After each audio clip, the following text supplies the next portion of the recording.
ইতিহাসের শহর বিষ্ণুপুর, তার আনাচে কানাচে ছড়িয়ে মল্ল রাজবংশের ঐতিহ্য। প্রায় 1000 বছরের বেশি আগে শুরু হয়েছিল সেই রাজত্বের।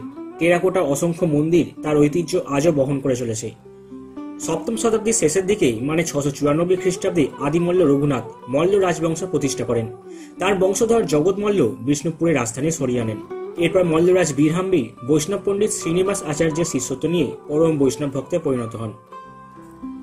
মল্ল রাজবংশের কুলদেবতা মদনমোহনকে বিষ্ণুপুরে নিয়ে আসেন এবং মন্দির প্রতিষ্ঠা করেন। সময়ের সাথে সাথে কৃষ্ণ মন্দিরে ভরে যায় চারপাশ। উদ্দেশ্য ছিল বিষ্ণুপুরকে ভারতবর্ষের দ্বিতীয় বৃন্দাবন বানানোর। অনেক মন্দিরের মধ্যে কিছু মন্দির সংরক্ষিত এবং বাকিগুলি ভগ্নপ্রায়। আজকের বিষ্ণুপুর ভ্রমণে বেশ কিছু মন্দিরের সংক্ষিপ্ত ইতিহাস আপনাদের সামনে তুলে ধরব। ঘুরবেন আপনি, ঘোরাবো আমি, আর আমার সাথে ঘুরতে হলে চ্যানেলটি অবশ্যই সাবস্ক্রাইব করবেন।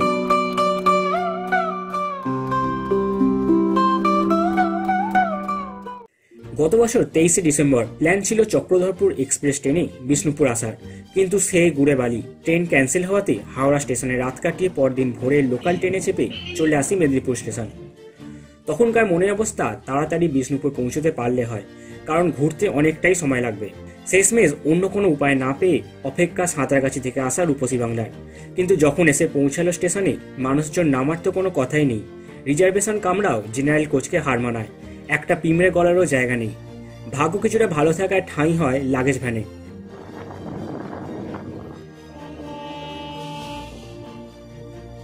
এতে করেই প্রায় সকাল 10টা নাগাদ পৌঁছায় বিষ্ণুপুর স্টেশন।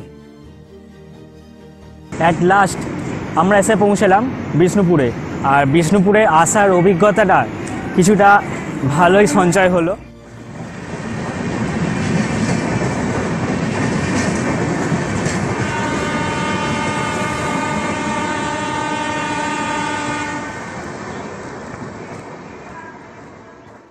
স্টেশনের মধ্যে রয়েছে এই কাঁঠাল গাছ, যাতে লেখা রয়েছে শ্রীমা সারদা দেবী কলকাতা যাবার পথে এখানেই বিশ্রাম নিত। স্টেশন থেকে বেরিয়ে তাড়াতাড়ি দরদাম করে 500 টাকা অটো ভাড়া করে পৌঁছে গেলাম আমাদের প্রথম গন্তব্য রাসমঞ্চে। বাংলার এক অভূতপূর্ব স্থাপত্যকলার নিদর্শন এই রাসমঞ্চ। মল্লরাজ বীরহাম্বী 1600 খ্রিস্টাব্দে এটি নির্মাণ করেন। 1600 থেকে 1932 সাল পর্যন্ত এখানে রাস উৎসব আয়োজিত হতো। মল্ল রাজাদের আমলে রাস উৎসবের সময় বিষ্ণুপুরে সমস্ত রাধাকৃষ্ণ বিগ্রহ জনসাধারণের দর্শনের জন্য এখানে এনে পুজো করা হতো এবং প্রতিটি বিগ্রহে পুজোর জন্য থাকত আলাদা করে একজন পুরোহিত। বীরহাম্বী নিজে বৈষ্ণব ধর্ম গ্রহণ করার পর বৈষ্ণব ধর্মকে মল্লভূমে রাজ ধর্ম হিসেবে প্রতিষ্ঠা করেন। তখন থেকেই রাধাকৃষ্ণ প্রেমে মশগুল হয়ে ওঠে গোটা মল্লভূম। রাজকোষে অর্থে গড়ে উঠতে শুরু করে একের পর এক টেরাকোটার মন্দির। কথিত আছে বৈষ্ণব ধর্মের জোয়ারে একসময় বিষ্ণুপুরে এত মন্দির তৈরি হয়েছিল যে সন্ধ্যার প্রদীপ জ্বালাতে প্রতিদিন 1 মণ ঘি বরাদ্দ করা হয়েছিল রাজকোষ থেকে। ল্যাটেরাইট পাথরের বেদির ওপর ইটের নির্মিত রাসমঞ্চটি। বাঙালি ও ইসলামিক স্থাপত্যের মেলবন্ধন দেখা যায় রাসমঞ্চে। একদম উপরের অংশ ঠিক উল্টানো গামলা আকৃতির, তারপর ধাপে ধাপে পিরামিডের মতো নিচের দিকে নেমে এসেছে। 4 কোণে রয়েছে 4টি চারচালা মন্দির ও চারিদিকে 4টি করে মোট 16টি দোচালা মন্দির।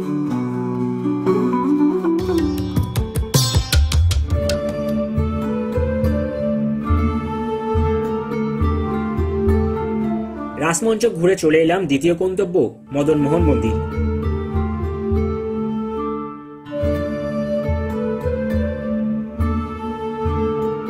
মল্লরাজ দুর্জন দেব সিংহ 1694 খ্রিস্টাব্দ বা 1000 মল্লাব্দে এটি প্রতিষ্ঠা করেন।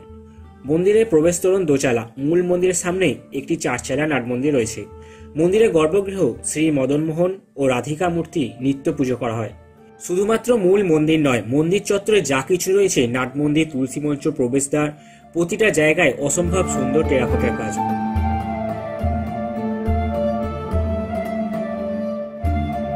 বীরহাম্বীর যে মদনমোহন বিগ্রহ জোর করে বিষ্ণুপুরে নিয়ে আসেন এবং দুর্জনদেব সিংহ যে বিগ্রহ মন্দিরে প্রতিষ্ঠা করেন, এটি কিন্তু সেটি নয়।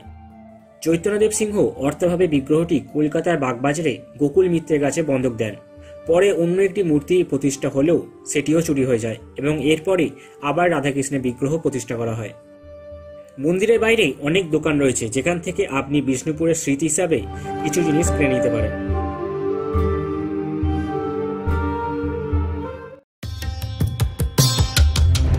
তৃতীয় গন্তব্য পাথরের দরজা।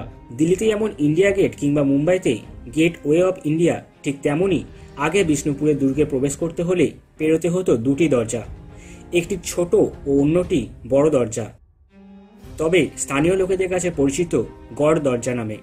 ছোট গেটটি অতিক্রম করার পরে একটি বিশাল গেট আসে, যা ছিল বিষ্ণুপুর রাজত্বের প্রবেশদ্বার। গড় দরজা শত্রুদের হাত থেকে রক্ষা করার জন্য তৈরি করা হয়েছিল। বিশাল ছাদ ও গোপন কক্ষ রয়েছে এর মধ্যে। সৈনিকরা শত্রুদের এখান থেকেই আক্রমণ করত। মাকড়া পাথরের তৈরি এই প্রবেশপথটি মল্লরাজ বীর সিংহ সপ্তদশ শতাব্দীতে নির্মাণ করেন। আমি এখন যে উঁচু ঢিপিটার উপরে আসি, আমার পিছনে দেখা যাচ্ছে এই বড় দরজা, আর সামনে হচ্ছে এই উঁচু ঢিপিটা। এইখানে কিন্তু দুর্গাপূজার সময় অষ্টমীতে তোপধ্বনি দাগা হয়। ছোট ও বড় দরজার মাঝে আগে একটি গভীর পরীক্ষা ছিল। কাঠের পাটাতনের ওপর দিয়ে পরীক্ষা অতিক্রম করে বড় দরজা আসতে হতো। তবে এখন সেই পরীক্ষা কিছুটা আশেপাশে দেখতে পাওয়া যায়।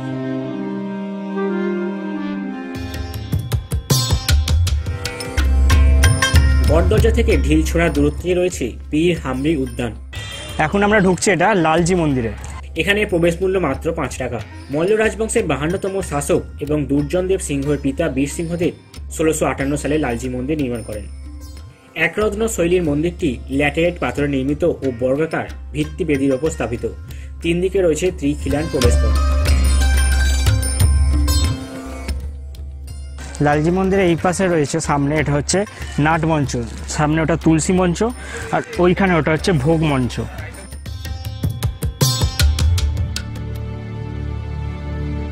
শ্রী মৃন্ময়ী মাতা মল্লরাজ বংশের কুলদেবী ও মল্লভূম রাজধানী বন বিষ্ণুপুর অঞ্চলের অধিষ্ঠাত্রী দেবী। দেবীর বিগ্রহ স্বরূপ সিংহবাহিনী দশভুজা রণচণ্ডিকা মহিষাসুর মর্দিনী। মৃন্ময়ী মাতা বিগ্রহ গঙ্গা মাটি দিয়ে নির্মিত। মল্লরাজ শ্রীমন্ত জগৎমল্ল দেব দ্বারা 997 খ্রিস্টাব্দ বা 303 মল্লাব্দে প্রতিষ্ঠা করা হয়েছিল। কথিত আছে আনুমানিক 600 খ্রিস্টাব্দের কাছাকাছি মল্লরা বাঁকুড়ার জয়পুরের কাছে রাজধানী স্থাপন করেন। তখন এই অঞ্চলের নাম ছিল বন বিষ্ণুপুর। রাজা জগৎমল্ল গভীর জঙ্গলে শিকারে বেরিয়ে দেখতে পান এক শিকারী শকুন এক বক পাখির উপরে সবালে ঝাঁপিয়ে পড়েও বকের নাগাল পাচ্ছে না। কোনো এক অলৌকিক ক্ষমতা বলে বকটি বারবার রক্ষা পেয়ে যাচ্ছে। রাজা ওই অঞ্চলে মাহাত্ম্য অনুভব করেন। সাথে সাথে তিনি মাটি সরাতেই এক দেবী মূর্তির মাথা খুঁজে পান। এরপর রাজা শুধুমাত্র দেবীর মাথা নিয়ে ফিরে আসেন। পরে রাজা দেবীর স্বপ্নাদেশ পান এবং রাজধানী পরিবর্তনের সিদ্ধান্ত গ্রহণ করেন। সেটাই আজকে বিষ্ণুপুর নগরী, এবং এই অলৌকিক স্থানেই প্রতিষ্ঠান করছেন মা মৃন্ময়ী দেবী।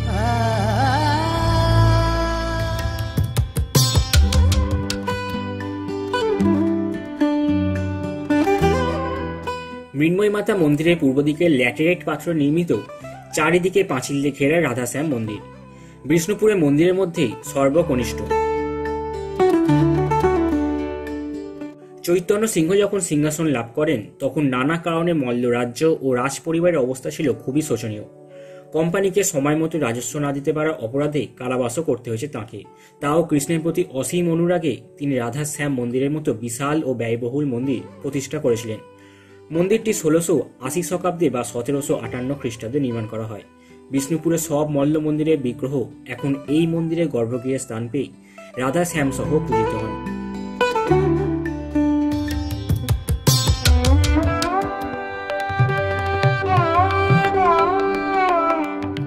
জোরবাংলা রীতির মন্দির স্থাপত্য এপার বাংলা ও ওপার বাংলার বেশ কিছু থাকলেও বিষ্ণুপুরের জোরবাংলা নিজের স্থাপত্য রীতি বৈশিষ্ট্যে সুউজ্জ্বল। জোরবাংলা মন্দিরে যে বাংলা ঘরের চালের আদল তা সমগ্র বঙ্গে প্রচলিত।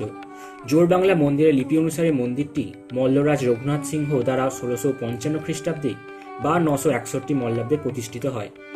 দুখানি দুচালা বাংলার কুটির ঘর পাশাপাশি জুড়ে দিলে যা হয় তাই জোরবাংলা। এতে মন্দিরের স্থায়িত্ব বৃদ্ধি পায়, আর এই স্থায়িত্ব বৃদ্ধি করার জন্য জোরবাংলা মন্দিরের উপরে একটি 4 চালা রত্নও বসানো হয়েছে।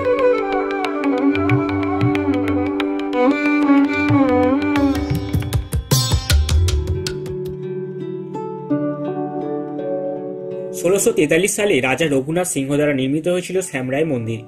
মন্দিরটি বাংলার কারিগরদের দুর্দান্ত পোড়ামাটির প্যানেলের কারুকার্যের জন্য বিখ্যাত, যা হিন্দু মহাকাব্য রামায়ণ এবং মহাভারতের দৃশ্যের সাথে ভগবান কৃষ্ণের জীবনে বিভিন্ন সময় তুলে ধরা হয়েছে। দক্ষিণমুখী এই পঞ্চরত্ন মন্দিরটি স্থানীয়দের কাছে পাঁচমুড়া মন্দির নামে পরিচিত।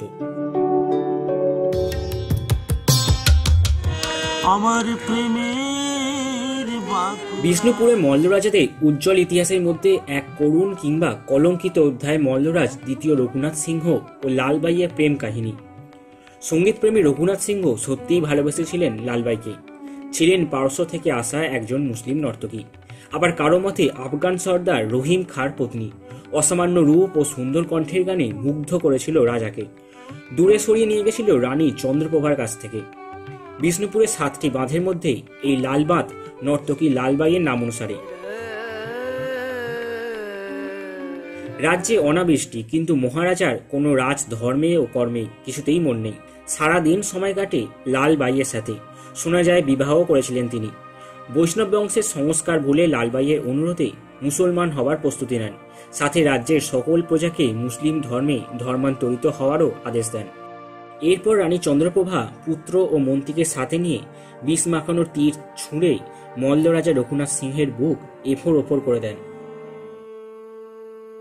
ধর্মনাশের হাত থেকে রক্ষা পেয়ে প্রজাদের মধ্যে চারিদিকে জয় ধ্বনি উঠল। মহারানী স্বেচ্ছায় সমরণে গেলেন রাজার সাথে। অন্যদিকে ক্ষিপ্ত প্রজাগণ লালবাইকে শিকল পরিয়ে লাল বাঁধের জলে ডুবিয়ে হত্যা করে। 1996 সালে লালবাঁধ সংস্কারের সময় একটি নরকঙ্কাল ও কয়েকটি ভাঙা পুরাতন রান্না করার পাত্র উদ্ধার হয়। মহারানী যদি সেদিন এই পদক্ষেপ না নিত, তাহলে হয়তো মল্লভূমির ধর্ম, রাজ্য, সম্মান কোনোটাই বাঁচত না।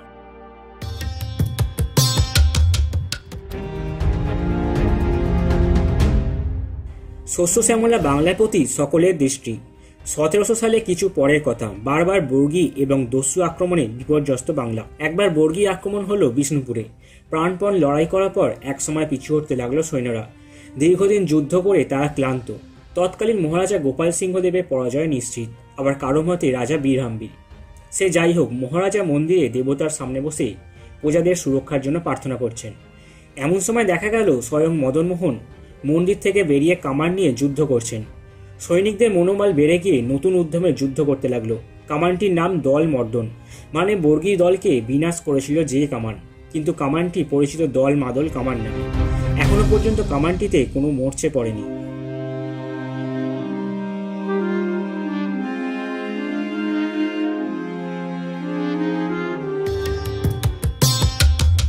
আপনারা যদি ছিন্নমস্তা মায়ের মন্দিরে পুজো দিতে চান, তাহলে এইখানে ডালার দোকানও রয়েছে।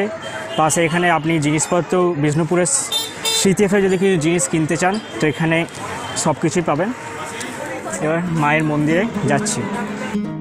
দলমাদল কামানের পাশেই রয়েছে মা ছিন্নমস্তার মন্দির। মেদিনীপুরে ব্যবসায়ী কৃষ্ণচন্দ্র গুই 1973 সালে এখানে ছিন্নমস্তা মার মন্দির নির্মাণ করেন। বিষ্ণুপুরের টেরাকোটা মন্দিরের মাঝে এই মন্দির মার্বেল ও টাইলস দিয়ে বাঁধানো। মা মহামায়া বিরাজ করছেন ছিন্নমস্তা রূপে।